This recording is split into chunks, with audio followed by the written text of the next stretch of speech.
and it's driving the left crazy, driving them crazy. They're raging like never before. And they're making plans right now for November.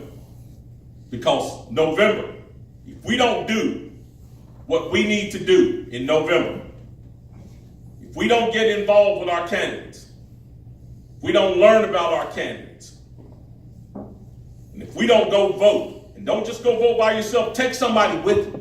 Grab somebody by the scruff of the neck and drag them down there with you and hand them a voter guide and say, here, vote for these people. If we don't do it, steal a phrase from the movie, the empire will strike back. And they will strike back hard. Can't let that happen, folks. This November is crucial. Everybody sitting in this room can do something. You may not be able to go down to a city council meeting and speak. That might not be your thing. But you can go to your local GOP office. You can walk up to the chairman. You can walk up to the person that's in charge of voter registration. And you can ask them, what can I do to help? Every little bit helps. You think about this. Every bullet that was fired in the cause of every war we ever fought was just a small part of the United States Marine Corps.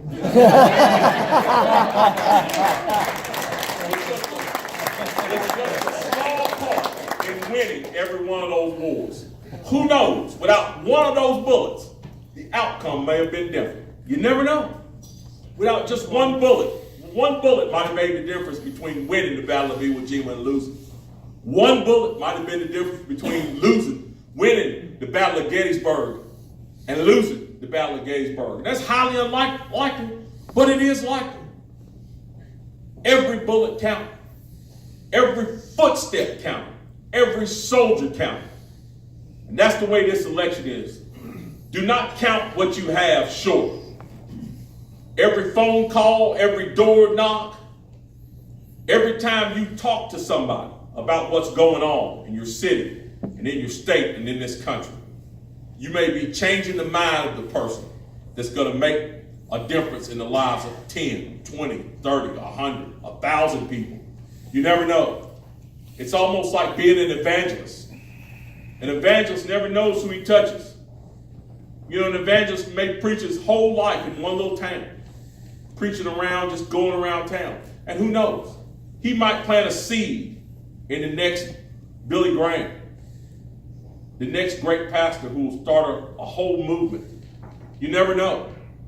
I certainly never knew that what I did on April 3rd would start a movement. I had no idea that it would. But I'm certainly blessed that it did.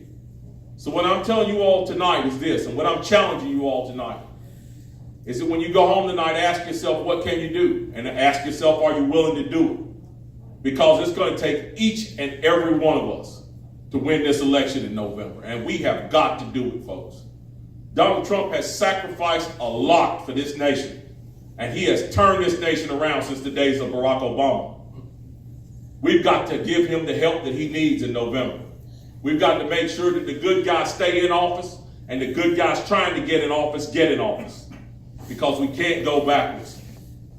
So that's the challenge tonight, folks, when you go home. Remember that. And be thinking about it all the way up to the election. Because it's crucial. Now I want to end with this. And I've been saying this a lot, and I'm going to continue to say it because I firmly believe it. I'm very active on social media. I was on social media one night. I think I posted a picture of myself wearing a hat, the red hat with the phrase, Make America Great Again. And this individual responded to me by saying, when was America ever great? After I shook that comment off and regained myself and calmed myself down, this is what I told her. I told her that America was great at Bunker Hill. For those of you all that know, a lot of people believe that we won the Battle of Bunker Hill. We lost the Battle of Bunker Hill. It's a terrible battle. We lost.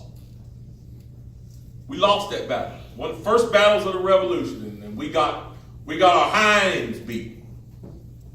But in that moment of defeat, America was great. And she wasn't even a nation yet.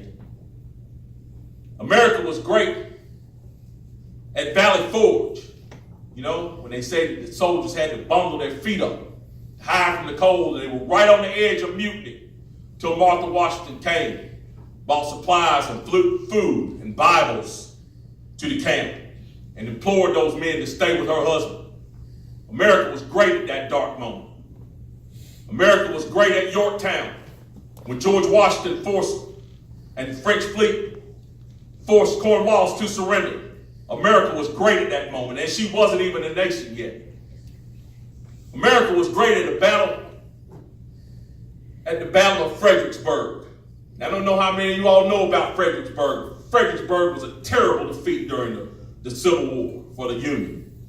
It was so bad that American soldiers had to stack their dead on top of each other to guard themselves from Confederate bullets.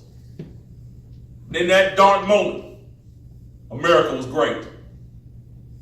America was great at the victory at Gettysburg, which many considered to be the revenge for Fredericksburg. When American troops stood on Seminary Ridge, on their parapets at Seminary Ridge, and shouted out, "Fredericksburg, Fredericksburg, we remember Fredericksburg." And America was great at the capitulation at Appomattox Courthouse. She was great. America was great through the smoke and fire of Pearl Harbor, when 2,500 of our American sailors and soldiers were killed by a sneak attack from the Japanese. America was great at that moment. She showed her greatness. People came out of every corner of this country, black, white, even Japanese, who were put into internment camps. Their relatives went off and made this country, showed how great this country was by going off and defeating some of their own ancestors for the purposes of protecting this nation. America was great then. America was great at Iwo Jima when we lost 1,600 Marines on a volcanic island. Raised that flag on Suribachi. America was great at that moment. Even though we had no idea whether or not we were going to win the war, America was great at that moment. And she was great when we took Japan's surrender on the Missouri. America was great at that moment. America was great at Pork Chop Hill and the Chosin Reservoir in Korea. She was great at Khe Sanh. She was great during the Tet Offensive. She was great during the dark days of Vietnam when students were raging in the streets against that war against the communists. America was great at those moments. Perhaps greater than she ever was, because even though that war was unpopular, those young men still went and performed magnificently in the face of protest and hatred. They still went and did their duty. America was great at that moment. America was even great during the dark days of the Civil Rights Movement on the Edmund Pettus Bridge, when police dogs, tear gas was used against people who simply wanted their rights. America was great at that moment. America was great during the time of 9/11, wasn't she? She was great. She showed what she was made of. She was a sneak attack from behind again. But isn't it funny how great nations always rise to the occasion? America was great on 9/11. I say all these things to emphasize this. America has not ever been not great. America has always been great. The problem is this. Far too long we've had politicians in office that were either scared, ashamed, or unwilling to raise the shining light of America and tout her greatness. 2 years ago, we got a president that's not afraid to do that. And not only is he not afraid to do it, he proudly wears it as his moniker. Now for me, a Make America Great does not mean trying to recapture some past glory that's gone. Because for me, that glory had never went anywhere. For me, Make America Great means this. It's a commitment and a challenge to wake up every day and figure out what we can do each and every day to show people how America is great and how we can make it great tomorrow and in future days. That's what it means to me.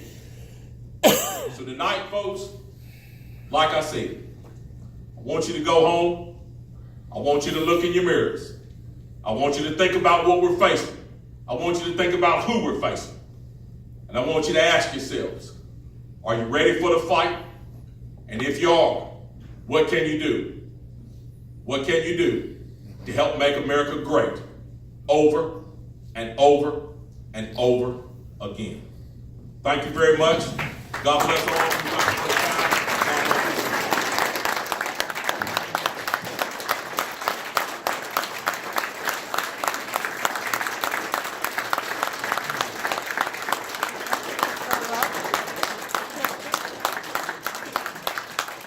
Is this not the face of American values?